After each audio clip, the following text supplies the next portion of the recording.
imagen de Caracas es algo insuperable. Y ojalá que podamos verla, y eso fue el inicio y el principio de toda la cinematografía nuestra de este momento. Digan lo que digan.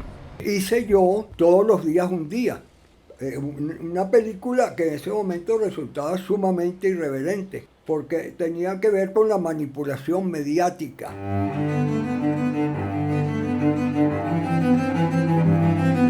Voces del cine venezolano, una mirada crítica y reflexiva hacia el pasado de nuestro cine y un legado para las generaciones futuras en las voces de sus propios autores y protagonistas.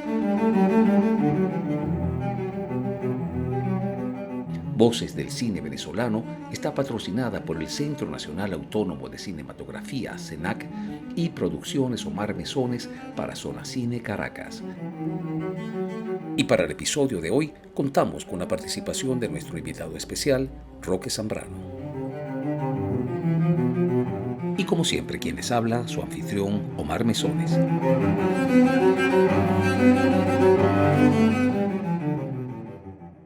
Bienvenidos todos a este nuevo episodio de Voces del Cine Venezolano. Para el capítulo de hoy nos acompaña Roque Zambrano, uno de los cineastas más controversiales de nuestro cine, quien cuenta en su haber con una obra desenfadada, irreverente y muy peculiar en el uso del lenguaje cinematográfico. Roque, entiendo que el día de ayer, 20 de octubre del año 2023, arribaste a 81 años de vida. Así que creo que es un momento oportuno para pedirte que por favor hagas un poco de memoria y nos cuentes cómo fueron tus primeros años de vida. ¿Cómo era Roque Zambrano de niño? Bienvenido, Roque. Imagínatelo multiplicado en imágenes en el tiempo, n veces, como dicen los matemáticos, así como soy hoy. Vamos a usar una metáfora de Jorge Luis Borges, que era gran amante del libro de las mutaciones, ¿verdad? Y trasladarnos por obra y gracia de toda esta manera de ir por el túnel cuántico del tiempo, trasladarnos a algún momento, algún punto como era, en este caso, lo que tú quieres, mi infancia, como que si fuera hoy estuviera aquí. Imagínate que yo soy hoy ese niño que hace 81 años atrás cumplió el día de ayer 20 años, más 20 años, más 20 años, más 20 años, que comprenden 4 ciclos de lo que son, en este caso, mi vida cronológica. En ese tiempo, en esos ciclos, yo he ido mutando y convirtiéndome cada vez más en un infante de alma y de espíritu, cada vez más niño. Es lo que más he preservado de todo lo que nos contiene y materialmente nos expresa en esta dimensión.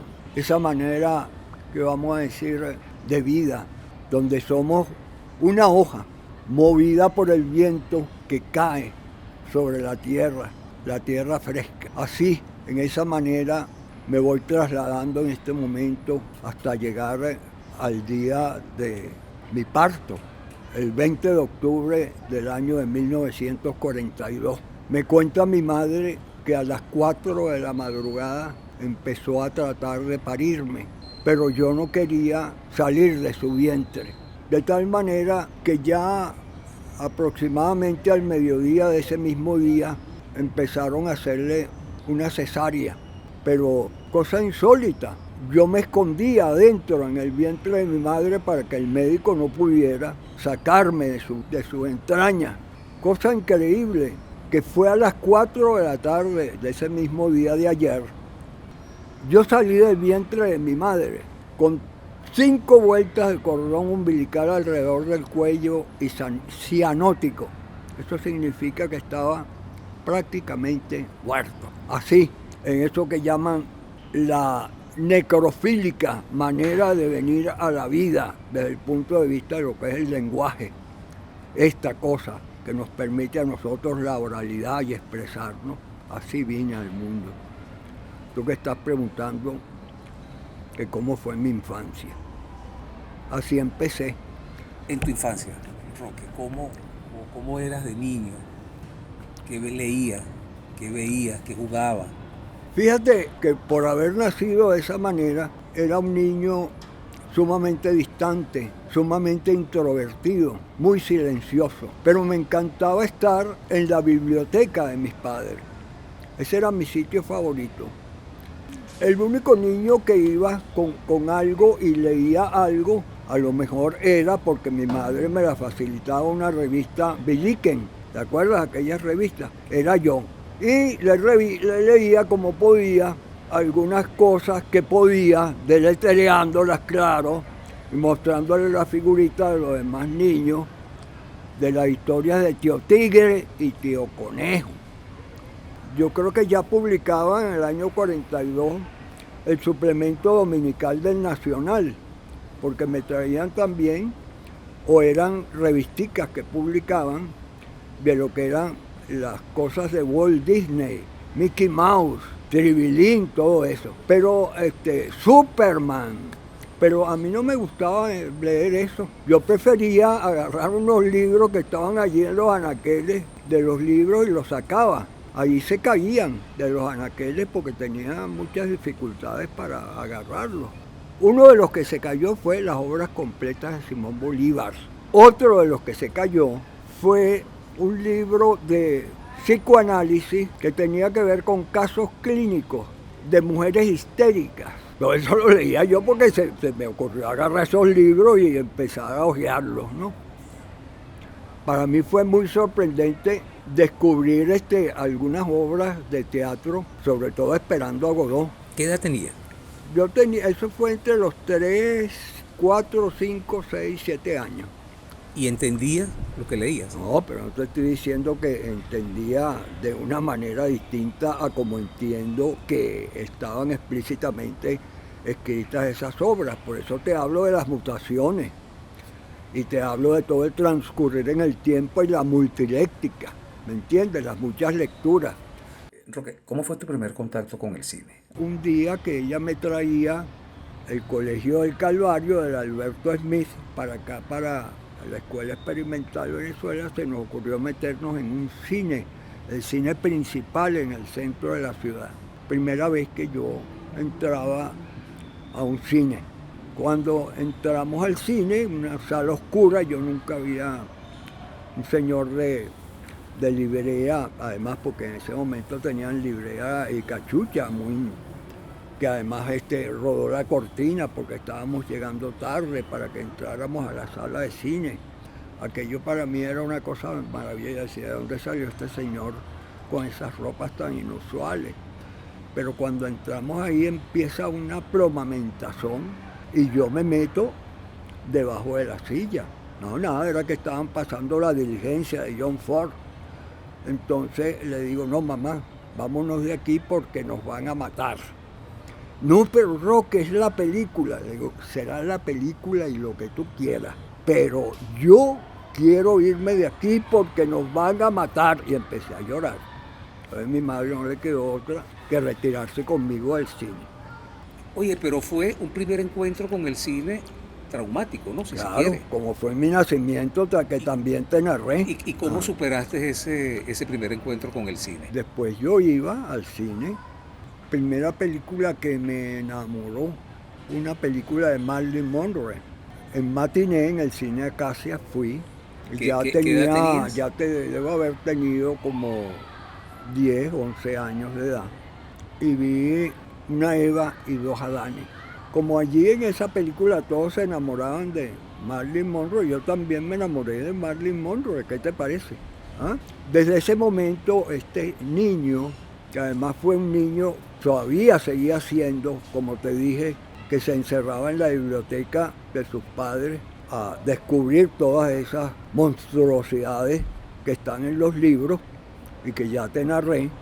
Bueno, quedó prendado de Marilyn Monroe, pero del cine también, porque yo decía, bueno, ¿cómo es posible que yo tenga esta oportunidad de soñarme y de soñar con Marilyn Monroe viéndola allí desde el sueño, desde esa dimensión del sueño?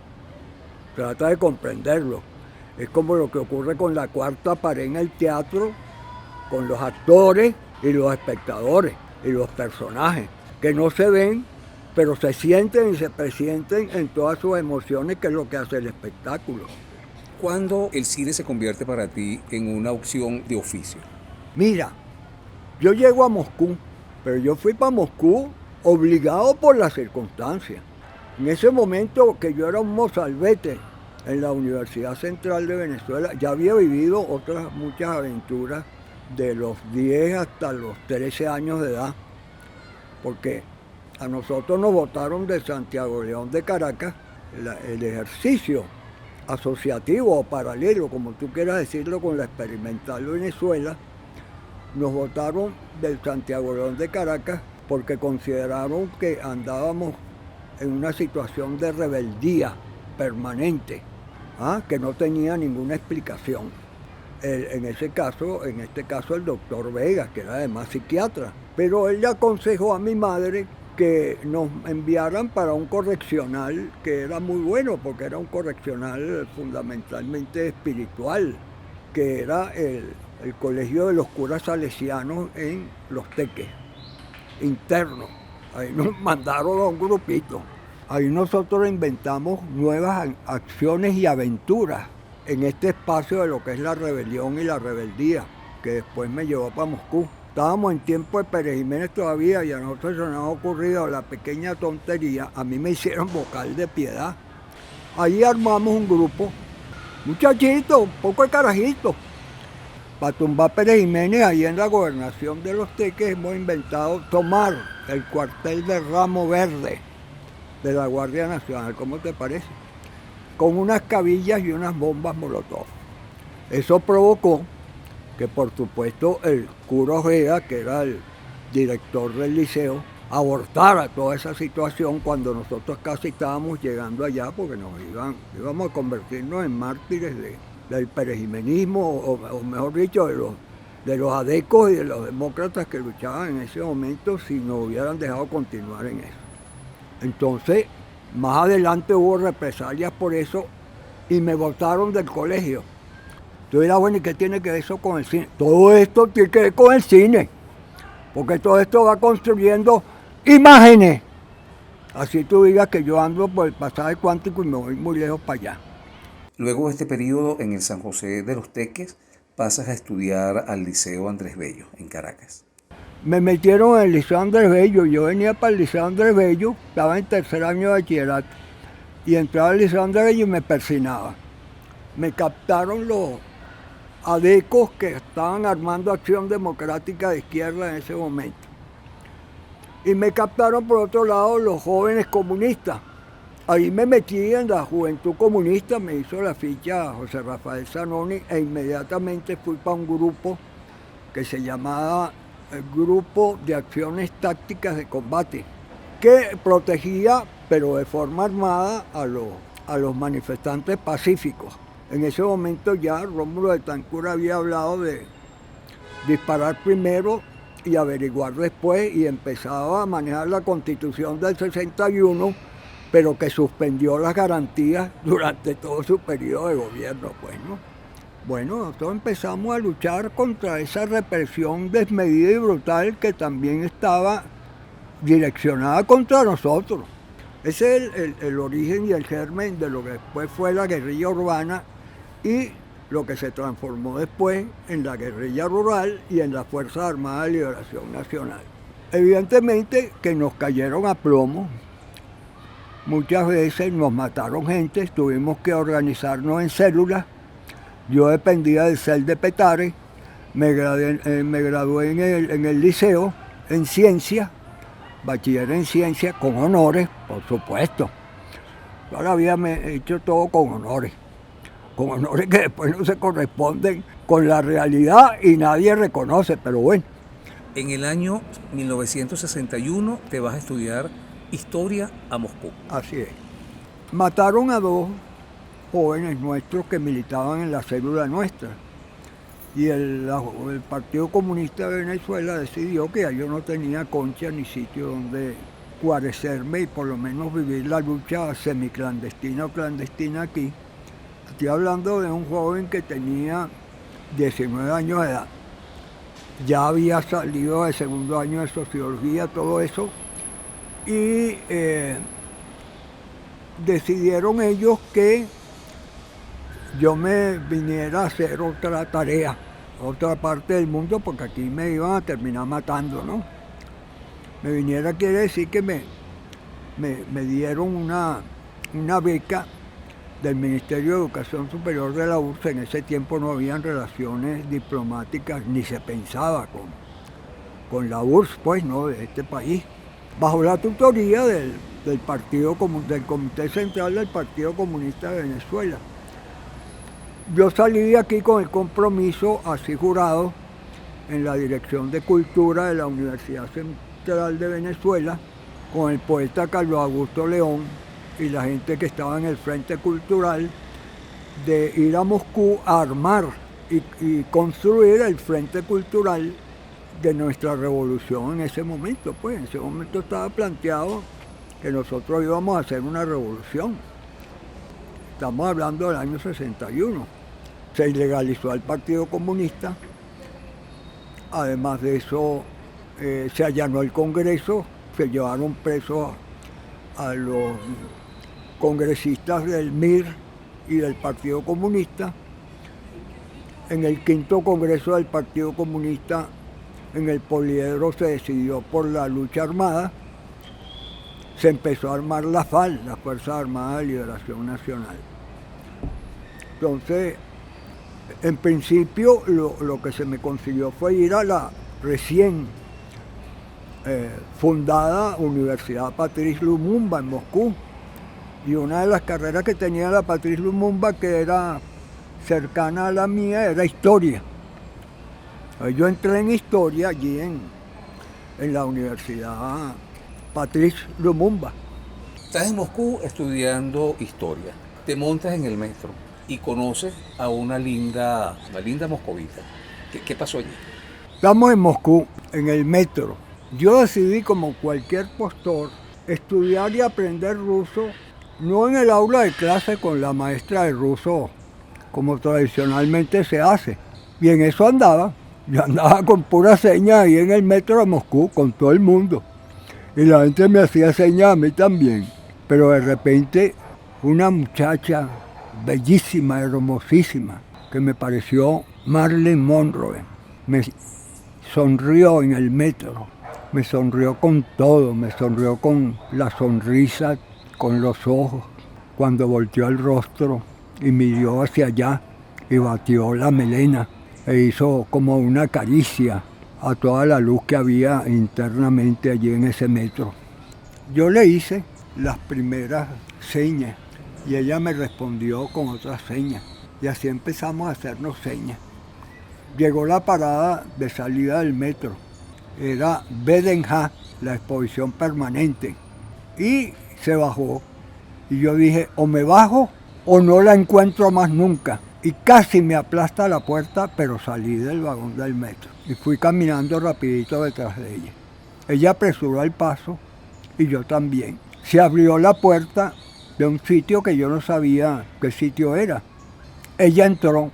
Más atrás yo abrí la puerta. Eran unas compuertas dobles las que había allí, porque son para el verano y el invierno. Tienes que abrir 2 puertas realmente. Y entré. Cuando entré no la vi en ese sitio, pero le pregunté a alguien que estaba allí, le pregunté, ¿esta dievusca? To. Entonces, la persona no me comprendió muy bien. En ese momento apareció una persona, un ruso que estaba ahí, y me dice, ¿qué desea usted? Entonces yo le digo, no, ¿dónde estoy? Entonces me dice, ¿estás en el Instituto de Cine de Moscú? Entonces yo le digo, ajá, y una joven que entró por aquí, ahorita, una muchacha rubia, que yo venía con ella. Mentira. Entonces me dice, esa es Galina Polsky, una estudiante de actuación.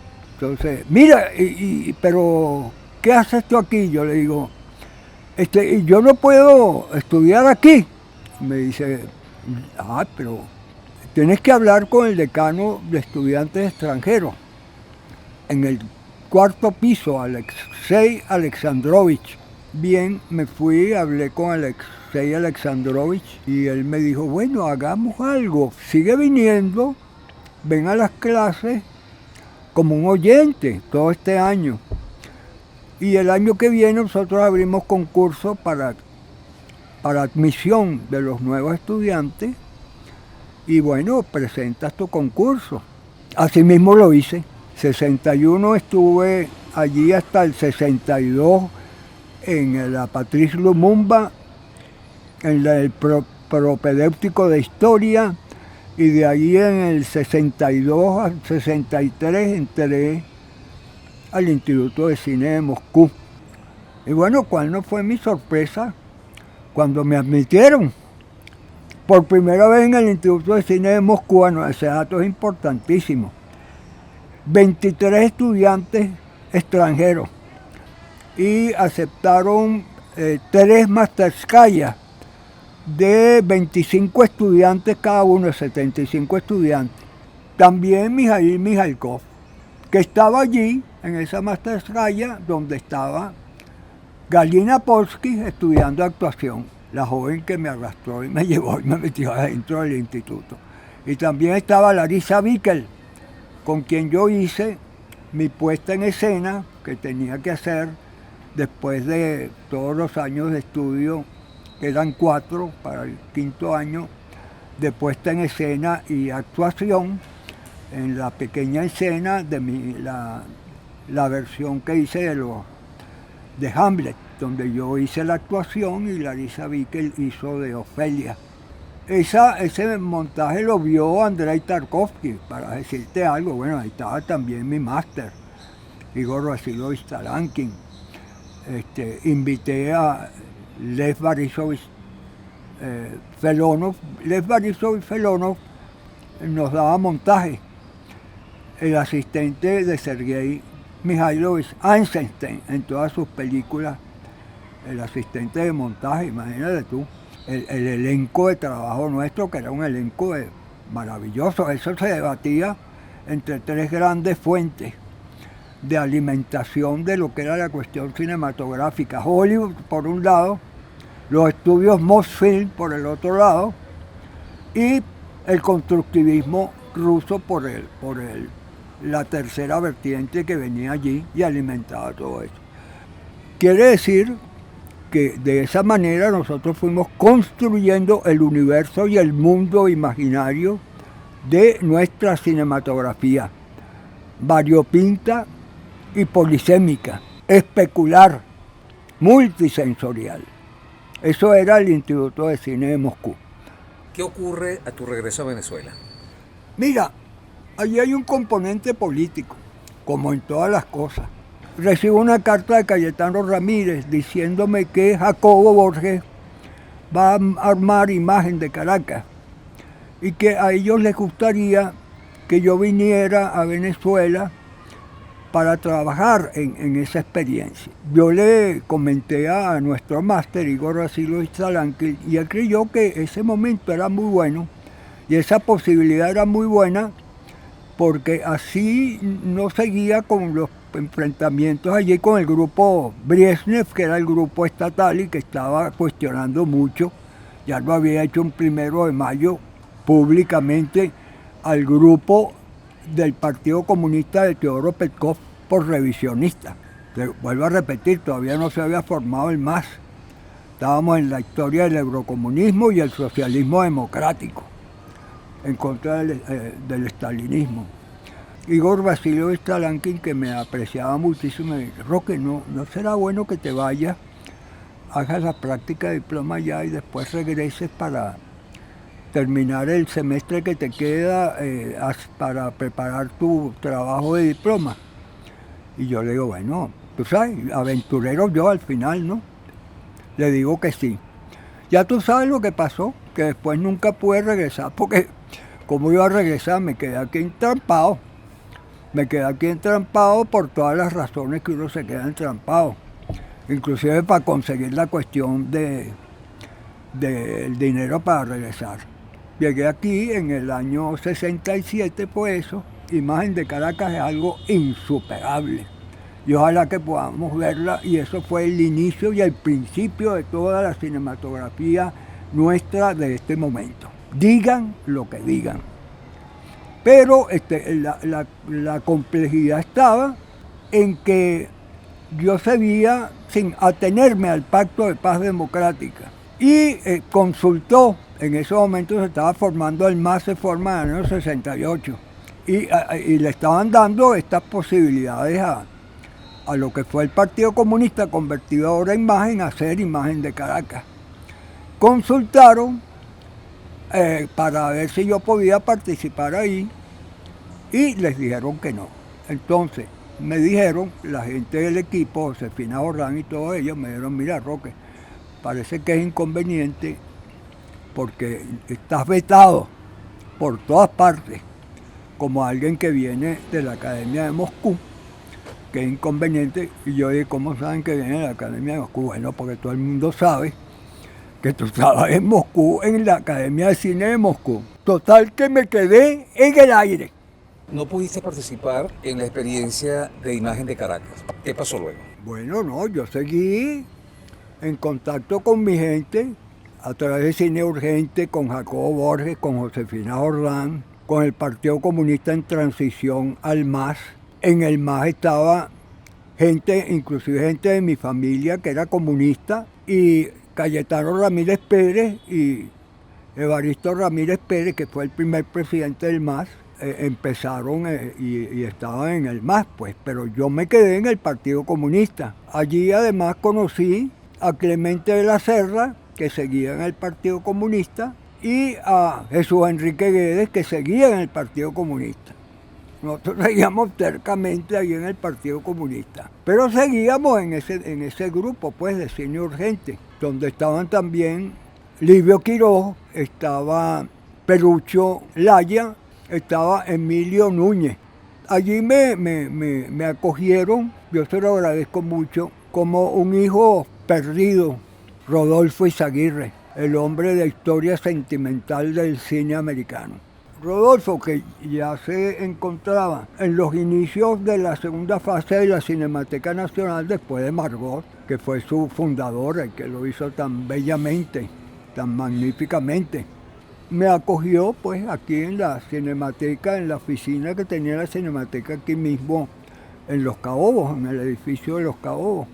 Y empezó a armar un contacto con el CONAC de entonces, casi subversivo y clandestino. Y todos los demás, incluyendo la gente que se hizo cineasta allí en Imagen de Caracas, que tú sabes que son casi todos los que después hicieron cine en este país, y los que ya estaban haciendo cine, como tú sabes muy bien, tenían una imagen de que el cine ruso no era buen cine, pues. Clemente estaba terminando su película Sin Fin, que yo la monté y la edité completamente, pero me sacaron de los créditos de la edición para que pudiera pasar por las salas comerciales de cine. Imagínate tú cómo estaba la rusofobia. Entro en el ICIBA CONAC y empiezo a dictar esos talleres. Allí estábamos en esos talleres, Jesús Enrique Guedes y yo. Se nos incorpora Perán Hermini. Toda esa confabulación empieza a montarla Ambreta Rofé. En ese tiempo era Ambreta Rofé, pero después fue Ambreta Marroso.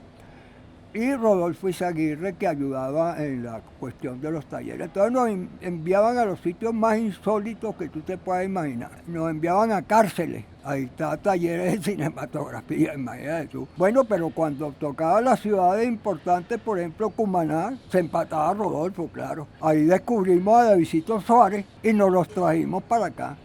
De manera que David Suárez trabaja conmigo en Primer Canto. Y también empieza la conformación del grupo que va a formar la Asociación Nacional de Autores Cinematográficos, que se funda en primer congreso de cinematografía que se hizo en Cumaná, estado Sucre, en la Universidad en la UDO, en el año de 1974. Somos miembros fundadores de esa ANAC.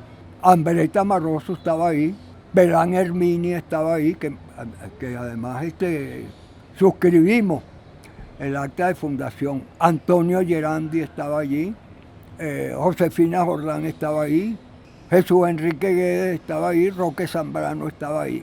Esa ANAC la llamo yo La ANAC de Jesús Enrique Guedes y Josefina Jordán. Es la primera ANAC, una ANAC de la cual podemos hablar muchísimo, porque ahí se generó todo el movimiento cinematográfico, desde la creación de Cabeprol hasta la inclusión de los cortometrajistas como cineastas, de los superocheros como cineastas, para que tú veas, Diego Risque, Carlos Castillo y todos los demás. En el año 1975 dirígese el cortometraje documental Todos los días, un día, patrocinado por el INCIBA. En esos cortometrajes INCIBA CONAC, que ya te dije, tenían que acompañar por decreto a las películas de largometraje en los cines comerciales, así lo habíamos decidido, todavía no había ley de cine. Hice yo Todos los días un día, una película que en ese momento resultaba sumamente irreverente, porque tenía que ver con la manipulación mediática. Imagínate tú, en ese sentido es un avance. ¿Por qué? Porque allí se estudiaba cómo y se presentaba y se analizaba y se construía un discurso donde tú tenías el impacto fundamental en el dominio, vamos a decir así, mental de cada uno de nosotros, de lo que eran los medios de comunicación de masas en la manipulación de las noticias, de acuerdo a la línea editorial de cada uno de los medios. Esa película finalmente fue invitada al primer festival del cine y de la prensa en Estrasburgo, en Francia, y fui para allá, pero era interesantísimo porque ahí tú oías criterios de esos periodistas que además iban y sentían una emoción vibrante, casi sadomasoquista. Eso lo comenté yo con Rodolfo Izaguirre, que a veces me acompañó a esos foros y estuvimos allí. Eran unos foros con una muy mala traducción, eran en inglés y francés, pero uno comprendía algo, ¿no? Y ellos hablaban de cómo aquello les causaba una emoción y un paroxismo increíble desde el punto de vista de reportar esas noticias acerca de lo que era la necropolítica, la muerte, pues, ¿no? A mí me pareció eso insólito y me impresionó mucho. En el año de 1985 aparece el mediometraje documental Primer Canto. Observando el problema de arte utilitario y lo que era la transformación en el arte desde el punto de vista creativo, con mis estudiantes del Instituto de Diseño, empecé a concebir Primer Canto, esa película que se hace después en el año 84. Y Primer Canto se convierte en una película que trata el problema de un joven compositor que quiere hacer su primera obra de música y se encuentra con toda esa colisión de distintos aspectos de lo que es la transnacional cultural y la forma utilitaria de la música y lo que es la música nuestra, todo lo que es la música decolonial, todo lo que es la música ancestral, todo lo que es nuestra tradición musical que se basa en los cantos culturales, los cantos gusturales, que son culturales, claro, gusturales de nuestros indios Yanomami y que un poco están presentes también en lo que son los cantos de ordeño. Los cantos de ordeño que utilizan y usan nuestros llaneros, ¿verdad? Cuando hacen el ordeño en las madrugadas en el llano venezolano, ¿verdad? Entonces, todos esos elementos están en colisión y empiezan a configurarse como los elementos que este joven compositor empieza a manejar para hacer esa primera obra de música, que desde el punto de vista rilkeano, porque Rilke está ahí también, ¿verdad? Hay un habla, hay una escucha. Este joven compositor está como oyendo ese canto internamente, pero en la medida en que él va haciéndolo, todos esos otros elementos que inciden e impactan la obra que está produciendo van cambiándola y transformándola, de tal manera que cuando él tiene un resultado, no reconoce ese resultado y dice quizás alguna otra vez. Esa película se ganó todos los premios que daban aquí en Venezuela, 8 premios aquí, dirección, escritura de la película, música, se ganó dirección de fotografía en varios festivales, se ganó mejor película en varios festivales, entre ellos el Nacional de Cine de Mérida y el Trujillo Durán, municipal de aquí de Caracas, y además de eso fue invitada a través de Foncine, fue invitada a Cannes y a Nueva York. Roque, háblanos ahora de La otra ilusión, que es tu primer largometraje ficción. Así es. La otra ilusión se inicia desde un guión que empiezo yo a escribir cuando estaba, después de un atentado, accidente que me hicieron en el año 82 y me recuperé en el año 84, salí de la cama donde estaba metido, que yo pedí que por favor me sentaran en una cama ortopédica con los mecanismos que en ese momento existían para que tú quedaras, porque no podía moverme de ninguna manera. Y en el sitio donde me ponían la bandejita de comida, yo ponía una máquina a escribir y allí empecé a escribir y escribí La otra ilusión. La otra ilusión arranca desde ese joven compositor, pero que yo lo traslado entonces a otra época. Pero tiene que ver con una observación permanente que yo hacía de un actor y una actriz que se convirtieron en pareja y estuvieron en homicidio culposo. Y tuvieron que ver con esa situación que ocurrió en la vida real en teatro aquí en algún momento, ¿no? Que eran Julie Restivo y Javier Vidal. Observándolos a ellos, lo que yo tenía en la mente acerca de lo que había ocurrido con el joven compositor, trasladado él a su sitio de origen, que era los Valles de Aragua. Se me ocurrió trasladarlo ahí porque yo estuve trabajando como asesor de comunicación de SADACA, que era un grupo de investigadores psicólogos sociales, y entonces estuvimos allí siempre presentes en las haciendas esas, el Recreo, las haciendas que habían ahí de caña, pues, ¿no? Corazal y otras más. Sabaneta se llamaba la otra. Allí empecé a configurar una historia que era una historia sobre la creación musical desde los ancestros, desde lo que podemos llamar los cantos Yanomami, todas las otras configuraciones de las formas musicales habidas por haber en la colonia, el barroco, y también lo que era la música clásica, sinfónica, que era la que manejaban nuestras orquestas sinfónicas aquí, empezando por la Orquesta Sinfónica de Venezuela. Ya en ese momento se había producido la cantata criolla, Antonio Esteves, y estaba sonando por todas partes. Yo empecé a visualizar esa película como un gran fenómeno de espectáculo coral, que era lo que realmente me interesaba. Un poco transversalizado por todo lo que había sido nuestra experiencia, mi experiencia alemana y rusa con la tetralogía de Wagner, que además estaba prohibidísima ya en algunos países de Europa Occidental, porque decían que Wagner tenía una gran influencia nazi, ¿sí? Unos inventos que son insólitos, pues, porque realmente lo que está referido en Wagner, y en este caso la veracidad de ello está construida desde Zaratustra y desde Nietzsche, y además antes desde Schopenhauer, la voluntad de vivir, es toda la construcción espiritual que nos conecta, y así lo decía el mismo Nietzsche, pues, ¿no? Y por el otro lado, ese papel se lo otorgo y se lo doy para que lo trabaje como personaje, claro, después de haberlo escrito, porque yo he escrito todos mis guiones cinematográficos, como un personaje que no tenía ni nombre ni apellido, y le doy eso para que lo trabaje a Julie Restivo.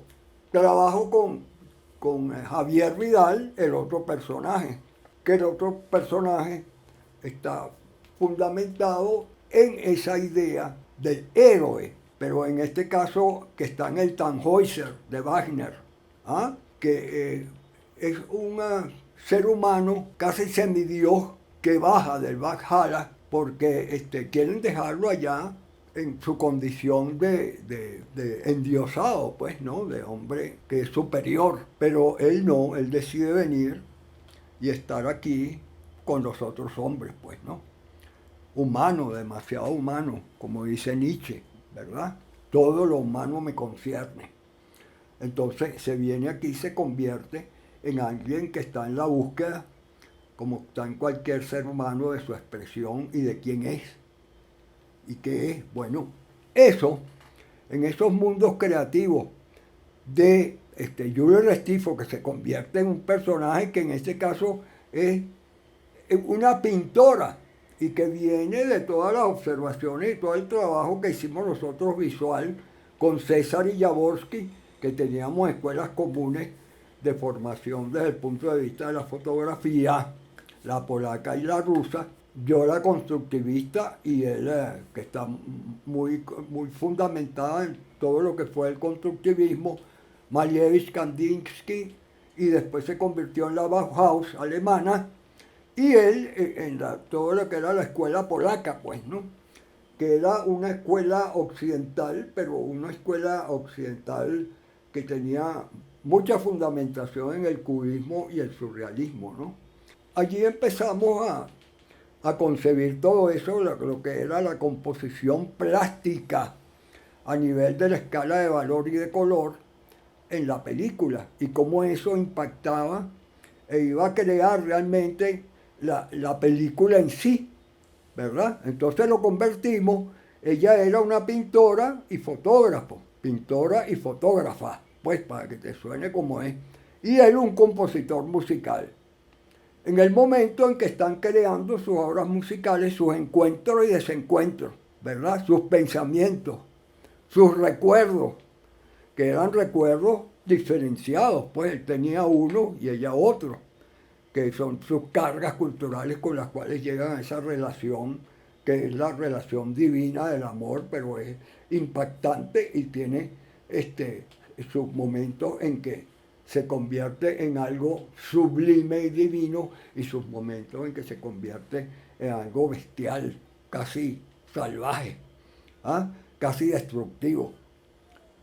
Y eso es la película. La película empieza con ese personaje que es el compositor, que no tiene nombre, ¿ah?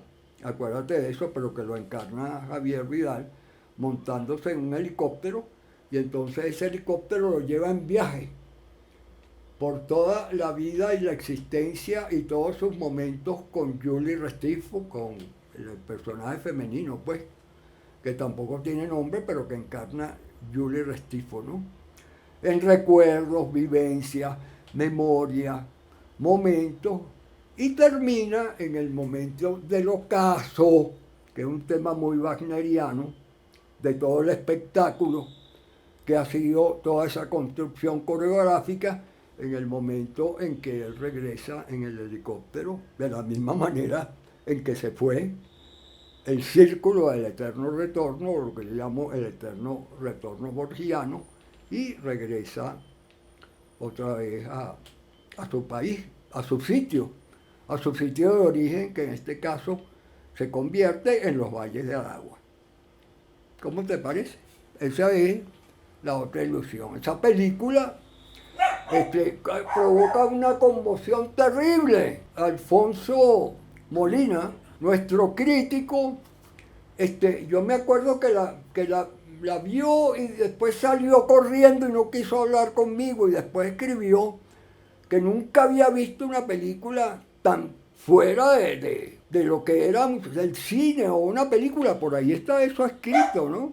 Bien, total que esa película va al Festival de Cine en el 89, el Festival de Cine Internacional de Cine de La Habana, el 11º o 12º Festival de Cine Internacional de Cine de La Habana, Cuba, y se gana el coral de la mejor fotografía. Dieron 7 corales a 180 películas. Entre los 7 corales le dan ese coral a la otra ilusión. Pero no obstante eso, esa película la llaman el 38 Festival de Cine de San Sebastián, en una un espacio que ellos llaman Sabaltegui, zona abierta, donde ellos muestran las óperas primas y las películas experimentales más importantes en el mundo entero en ese año.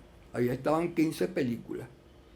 Entre ellas estaba La Otra Ilusión. Y así se ganó el premio en Venezuela, Foncine, todavía creo que era Foncine, todavía no era Senac, porque eso fue en el año 91. Me llega una comunicación y además me dice Daniel Oropesa, mira, ayer se hizo la evaluación de los incentivos a la calidad de las películas venezolanas, presidía Román Chalmó la comisión nuestra y por unanimidad votamos que tu película era la mejor película y merecía el incentivo a la calidad. Sé que te ganaste ese premio, que es el premio Mejor Película, por su calidad en el año 1991 aquí. Asimismo se ganó el premio de la mejor fotografía en el Festival Nacional de Cine de Mérida y aquí en el Distrito Federal, y Julie se ganó el premio del cine, el premio al cine como la mejor actriz. Canción de la Sombra, Roque. Canción de la Sombra es un laberinto, así como no te gusta a ti ni le gusta a nadie. Es un círculo virtuoso y vicioso también. Canción de la Sombra es una película contrahegemónica, contracultural, contracorriente. Es una película que pareciera no tener ni acción, ni sexo, ni violencia, ni ninguna historia que de una manera sentimentaloide termina en un beso fastuoso y feliz como terminan las historias de las películas que nos entretienen de Hollywood. El beso final, el beso feliz, la finalidad plena y completa. De ver desde la distancia de una butaca como los otros, ahí llega esa pantalla de cine, se matan, o se exterminan, o se aman, o se violentan, o se vuelven grandes y elocuentes héroes de unas dimensiones desconocidas y después se convierten en estallidos terribles, como es la realidad, pero que queremos nosotros simplemente estar separados de ella. En el cine, como decía Marshall McLuhan, ¿verdad? En Aldea Global, en el cine es un medio caliente y esa sala oscura que es el vientre materno está conducida por la lámpara de cine que nos presenta la visión del mundo allá en la pantalla, que es el cordón umbilical. Eso se ha banalizado mucho en la televisión, que es un medio frío, que todos vemos o oímos mientras nos movemos en un espacio alrededor, metidos en un mundo tan complejo, donde nos estamos destruyendo a la vez que nos estamos construyendo, que llaman la inteligencia artificial además. Canción de la Sombra está sumergido allí. Su primer tiempo es poesía y vida. Tú que estuviste ahí, en la Escuela de Letras, conoces cuál es el origen de poesía y vida. Poesía y vida era la gran discusión que había en aquel entonces. Hablamos de los años 70, de los años de la renovación universitaria inclusive, que condujeron los estructuralistas y los semiólogos acerca de cuál era la importancia del creador en la obra. Si había que tomarlos por separado y el valor era el de la obra, o había que tomarlos como tiene que ser, orgánica e integradamente, el creador y su obra. Los puristas, los que hablan del arte por el arte, hablaban de la necesidad, por eso se hablaba de poesía y vida, de que la poesía fuese algo que estuviese sublimemente construido y elaborado fuera de este orden terrenal, en la parte cósmica de todo lo que era la elevación espiritual del hombre.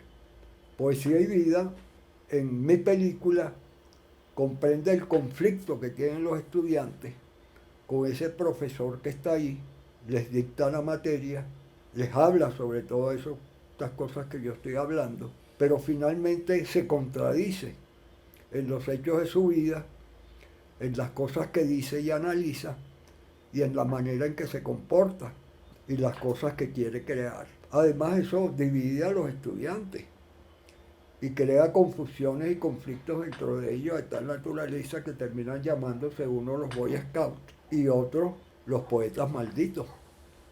En Poesía y Vida, en ese primer capítulo de nuestra historia, en esos grupos que son los Boy Scouts y son los poetas malditos, está la esencia de esa situación, que son las mutaciones en la historia universal de la infamia de Jorge Luis Borges y que están reflejados en la obra de Ludovico Silva, en un libro último inédito que tiene que ver con historia de la feminidad y otros ensayos, donde uno de sus capítulos es el análisis y origen de la locura poética, que además fundamenta su lectura en lo que yo construyo en el segundo tiempo de la película, que es el Elogio de la Locura, un libro escrito por Erasmo de Rotterdam en el año 1506.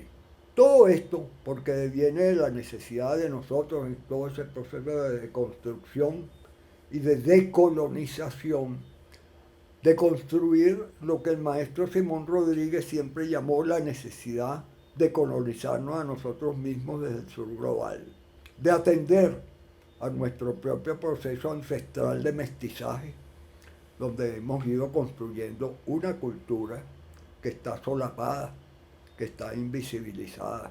Entonces, el pintor nuestro, que es el alter ego del poeta, está haciendo ese mural, pero dentro de ese mural descubre también algunas otras figuras que se le van permeando en la imaginación y que en el grupo de turistas que viene a ver la revolución bolivariana, que son alemanes, allí en la isla de Margarita viene una que él no se sabe por qué, dentro de eso que llamaba Lezama Lima en Paradiso, el sol oblicuo que pegaba en las cabezas y las hacía tan calenturientas que perdían la visión y empezaban a construir espejismos, como que si estuvieran en un espacio y un tiempo de locura, donde se pierden todas las coordenadas de la racionalidad y la lógica. Él ve allí el rostro de María León, que resulta que en lo que él está pintando, Manuelita está enmascarada,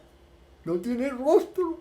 Y allí empieza a construir, desde la visión además de una excavación que están haciendo allí los poetas malditos, el grupo de los seguidores del poeta Diego, del profesor, allí en el mismo sitio de donde vive el pintor y se supone que hay un entierro o un enterramiento de los indios guayqueríes. Y sale una figura de una india guayquerí, que tú la viste ahí también, montada a caballo, al caballo que le robaron y le quitaron a los españoles. Ya no andaban a pie, ya los habían vencido y le habían quitado uno de los elementos fundamentales para volar por los tiempos. Esa película es eso, y eso lo dice el Libertador. Y entonces la película se va construyendo en donde nosotros nos construimos permanentemente como recurso, cuando ya no podemos más con toda esta realidad que se nos presenta adversa, que se nos presenta sumamente compleja en la incertidumbre, que pisamos el cuero por aquí y nos salta por el otro lado, que es el efecto mariposa. Ocurre aquí, pero más allá tiene también sus efectos. Y pareciera que no tiene ninguna relación y sin embargo son fenómenos concatenados, todo lo que está ocurriendo en el mundo en este momento. Y entonces eso se abre, allí va a terminar la película, en las cortes de María Leonza, que es nuestro sincretismo cultural religioso. Allí empieza a terminarse esa película que está llevada por un canto haitiano bellísimo. Allí se termina esa película con un poema de Ludovico, de In Vino Veritas, donde él habla del hombre el hombre solitario en el mundo, de cómo es la vida en tránsito del hombre, finalmente para terminar siendo una isla solitaria. Nosotros, en el nacimiento y en la muerte. Roque, y ya para finalizar, vamos a hacer unas preguntas que son ya un poco más de carácter personal. Si tuvieras que escoger un libro, ¿qué libro sería ese? El Ulises, James Joyce. Y si tuvieras que escoger una película, Solaris, Andrei Tarkovsky. un director de cine, Ingmar Bergman. un cantante o una cantante, Toña la Negra. un personaje de la historia que te gustaría conocer, Simón Bolívar. una época en la que te hubiera gustado vivir o pasarte una temporada, El Renacimiento completo. algo de lo que te arrepientes, De no haber tenido tiempo de enamorarme de Juana la Loca, la verdadera reina nuestra de América. y algo de lo que te sientes muy orgulloso. Cónchale, creo que de nada. No me siento orgulloso de nada. Yo creo que sentirse orgulloso es una tontería. Es algo que separa a uno de los otros. Y yo todo lo contrario. Lo que quiero es estar en los otros y con los otros. Entonces podría, por ejemplo, arrepentirme de todos los amores que se me terminaron y con ellos terminé o que terminaron conmigo y no supe comunicarle esto que te estoy diciendo. Y algo de que me siento orgulloso, de que he sido realmente un soberano estúpido por no haber hecho en mi vida estas acciones que me podían acercar a lo que en verdad era profundizar y estar cercano a la cosmovisión telúrica de lo que somos, que nos lleva al cosmos, en ese sentido energético, de vuelo, de trascendencia, de belleza emocional plena, que significa amar y estar en el otro, esos estados de iluminación. Bueno, Roque, de verdad muchísimas gracias por habernos dedicado tanto tiempo.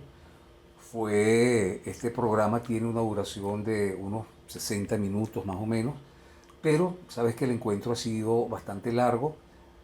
Los escuchas atentos se habrán dado cuenta que hemos pasado por varios escenarios tratando de escaparle, de huirle al ruido. Pero bueno, hemos tenido de verdad, ha sido una conversación muy sabrosa, muy llena de ideas, de reflexiones tuyas, muy llena de literatura, muy llena de música y también muy llena de ti, de tu vida. Agradecido por todo eso y bueno, muchísimas gracias. Gracias a ti, Omar, porque además estás haciendo un trabajo virtuoso, esencial, magnífico. Yo creo que, y así te lo he dicho, y creo que te lo puede decir cada uno de nosotros que hemos estado en este espacio, a lo mejor lo que trasciende de nosotros en el tiempo está aquí en estos testimonios, en estas grabaciones que tú has hecho. Gracias, Omar, por dedicarte a semejante grandioso, elevado, monumental y espectacular hecho sobre la vida de nosotros.